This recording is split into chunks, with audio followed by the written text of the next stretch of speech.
Hello, I'm Jay, Hello, I'm Ita. Hi, I'm Alyssa. and these are some of our favorite books for rising 4th and 5th graders from the summer reading lists. Perfectionist Phoebe and prankster Dex may be twins, but they don't have much in common anymore except their love of the ice. When Phoebe's figure skating partner gets injured ahead of an important competition, and Dex gets cut from his hockey team, their mother proposes that Dex fill in.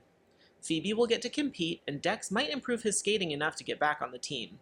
But will they survive working so closely together? Readers who love sibling rivalries, friendship troubles, and strong character development will enjoy following along with the earnest alternating perspectives in On Thin Ice by Jessica Kim. Magnolia Wu unfolds it all. Written and illustrated by Chanel Miller. Magnolia Wu collects odd socks and pins them to the board in her parents' laundromat in the hopes that their owners will retrieve them. On her 10th birthday, after blowing out her candle, she gets a surprise. A friend. Iris, the daughter of her mom's friend, is new to the city and has the idea of finding the socks' owners rather than waiting for the owners to find the socks. So the New York City sock detective is born. On their quest, Iris learns her way around New York, and Magnolia learns that often there is more to a person's story than it may seem at first glance. Both learn that celebrating your family history and other people's stories connects us all. In 1940, British parents made the difficult decision to send their children to safety in Canada. Kenneth Sparks, Bess Walder, and Beth Cummings are among the children chosen to sail on the SS City of Benares. The children encounter luxuries they haven't seen in months and are having a grand adventure, until the city of Benares is torpedoed by the German U-boats. Lifeboat 12 and Lifeboat 5 by Susan Hood are fictional, novel and verse versions of true survival stories of those children in these two lifeboats. Kenneth, in Lifeboat 12, is left for days adrift in the open sea with limited food and water. Bess and Beth, in Lifeboat 5, are capsized and spend 19 hours in the frigid water, clinging to each other and to life.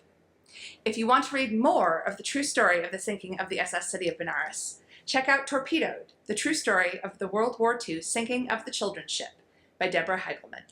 It's 1952, and the specter of nuclear war has the United States on edge. When the military literally descends on rural Soledad, Texas for a training exercise, life in the quiet farming community is turned upside down. Worse, the army is not the only thing that fell from the sky that day, and the swarming soldiers' true purpose soon becomes apparent. A young space alien has taken refuge in Pineda Matlage's barn, and Pineda finds himself in a race against time to protect his new otherworldly friend, reunite her with her parents, and get them safely back off planet. And he'll need to rally help from unexpected places to get it done. What Fell from the Sky by Adriana Cuevas is a historical science fiction adventure with a lot of heart. The Probability of Everything, written by Sarah Everett. Kemi Parker knows the probability of being born is 1 in 5.5 trillion. She loves science, and especially the science of probability. But life can change in the blink of an eye, and the 84.7% chance of an asteroid hitting the Earth in 4 days is such an event. What to do?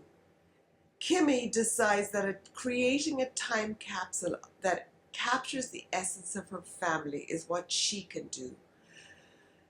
There is her mother, her little sister, the baby yet to be born, and her father, the hardest and most important person to find the right thing for. This book is polarizing. That is, you will love it or hate it. I loved it. But there is a high probability that it will make you cry. I can't say much more about it without spoiling the story, so just read it.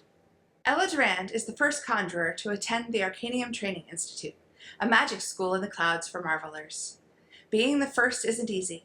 Some marvelers consider her type of magic to be bad or unnatural.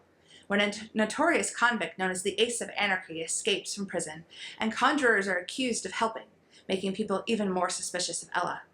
If things weren't bad enough, Ella's mentor at school has disappeared. Now it's up to Ella and her friends to figure out what's going on and clear her family's name.